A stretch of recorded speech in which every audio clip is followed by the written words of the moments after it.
Méditation du 19 novembre. Nettoyer notre vitre. Il y a des bougies qui éclairent tout sauf leur propre chandelier. Citation de Friedrich Hebel. Une anecdote raconte qu'une femme regarde par la fenêtre de sa maison sa voisine étendre les vêtements de ses enfants pour les faire sécher, même s'ils sont encore très tachés. « Regarde comme la voisine lave mal le linge de ses enfants. Quelle mauvaise mère elle est !» dit-elle à son mari. Le lendemain, elle regarde à nouveau par la fenêtre et voit la voisine suspendre des draps qui sont également pleins de taches. « Quelle façon de laver, mais regarde comme la voisine est sale, dit-elle à son mari. Le lendemain, elle regarde à nouveau par la fenêtre et voit les vêtements de la voisine suspendus, mais cette fois-ci impeccablement propres. On dirait que la voisine a enfin appris à laver, dit-elle à son mari. Ce à quoi il répond: non, chérie, j'ai nettoyé notre vitre. Avec quelle facilité nous pointons les défauts des autres alors que c'est notre perception qui est en cause. Ce filtre mental qui nous conduit à des conclusions sévères lorsqu'il s'agit de juger les autres. Et avec quelle facilité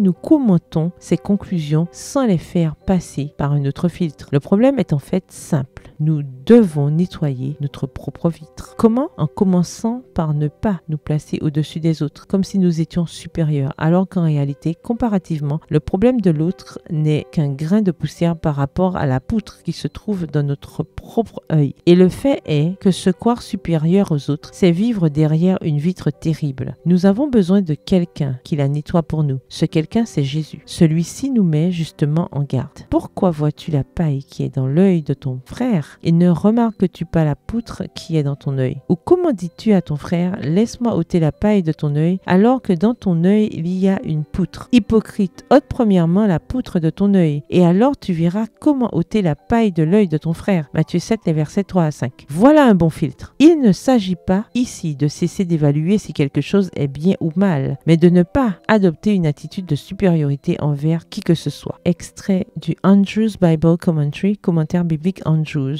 note sur Matthieu 7, les versets 1 à 6. En effet, comme Jésus lui-même l'a dit, que celui de vous qui est sans péché lui jette le premier la pierre. Le point ici est que plus on juge, moins on aime. Phrase d'Honoré Balzac. Le verset du jour se trouve dans Matthieu 7, le verset 3. Pourquoi vois-tu la paille qui est dans l'œil de ton frère et ne remarques-tu pas la poutre qui est dans ton œil? Bonne journée, que l'Éternel vous bénisse.